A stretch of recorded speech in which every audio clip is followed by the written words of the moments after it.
Assalamualaikum warahmatullahi wabarakatuh. Sebelumnya izin memperkenalkan diri, saya Muhammad Ridho Rizky Al-Fatih, NPM 233122075. Di sini saya akan menjelaskan proyek pengembangan software yang sempat mengalami kegagalan di Indonesia. Nah, kelompok kami di sini memilih software yang kegagalan proyek sistem PPDB online, penerimaan peserta didik baru di Indonesia. Oke, langsung saja.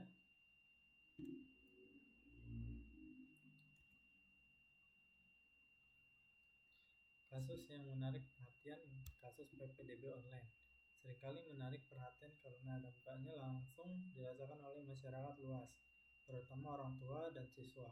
Setiap tahun, masalah yang muncul bisa berbeda-beda, tapi umumnya berkisar pada hal-hal berikut, yaitu akses yang sulit, situs web yang lambat atau tidak dapat diakses saat jam-jam sibuk, data yang tidak akurat, kesalahan dalam data siswa atau kuota sekolah, sistem zonasi yang bermasalah, ketidakjelasan atau konsistensi dalam penerimaan sistem zonasi, kurangnya transparansi, proses seleksi yang tidak jelas atau kurang transparan, kecurangan, adanya oknum yang melakukan kecurangan dalam proses pendaftaran.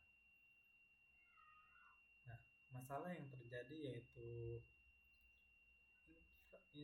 infrastruktur teknologi yang tidak memadai, server tidak kuat menampung lonjakan pengunjung, jaringan internet yang lambat, dan kurangnya dukungan teknis, perencanaan yang kurang matang, kurangnya analisis kebutuhan pengguna, tidak ada uji coba yang memadai, dan kurangnya koordinasi antara pihak terkait. Kurangnya sosialisasi, masyarakat tidak mendapatkan informasi yang cukup tentang sistem PPDB online. Kebijakan yang tidak konsisten, perubahan kebijakan yang mendadak atau tidak jelas. Nah, faktor yang berkontribusi terhadap kegagalan yaitu kurangnya anggaran yang tidak mencukupi untuk pengembangan dan pemeliharaan sistem, kurangnya sumber daya manusia yang kompeten, kurangnya tenaga ahli di bidang teknologi informasi dan manajemen proyek, kurangnya pengawasan dari pemerintahan terhadap pelaksanaan proyek, kurangnya evaluasi, yaitu terhadap sistem PPDB online setelah digunakan. Nah, tahapan SDLC yang kemungkinan besar diabaikan, yaitu analisis kebutuhan, kurangnya pemahaman tentang kebutuhan pengguna dan pemangku kepentingan, desain sistem yang tidak sesuai dengan kebutuhan pengguna atau tidak mempertimbangkan kapasitas infrastruktur, kurangnya pengujian yang komprehensif sebelum sistem diluncurkan, kurangnya pemeliharaan dan dukungan teknis setelah sistem diluncurkan.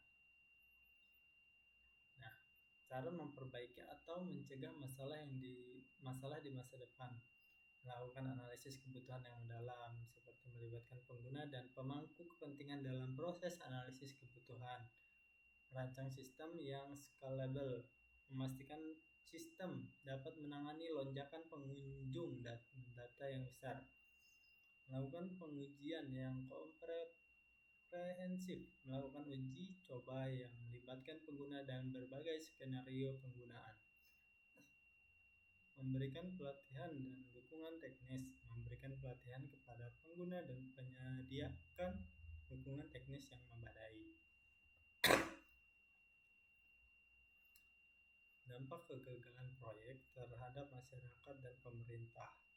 Keresahan masyarakat, orang tua dan siswa merasa cemas dan frustasi karena tidak pastian dalam proses pendaftaran. Ketidakadilan, sistem yang tidak adil dapat merugikan siswa keluarga kurang mampu atau yang tinggal di daerah terpencil. Kurangnya finansial, pemerintah dapat mengalami kerugian finansial akibat perbaikan sistem atau pengembalian dana.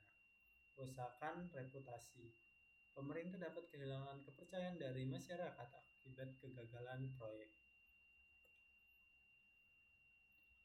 Sekian dari saya. Wassalamualaikum warahmatullahi wabarakatuh.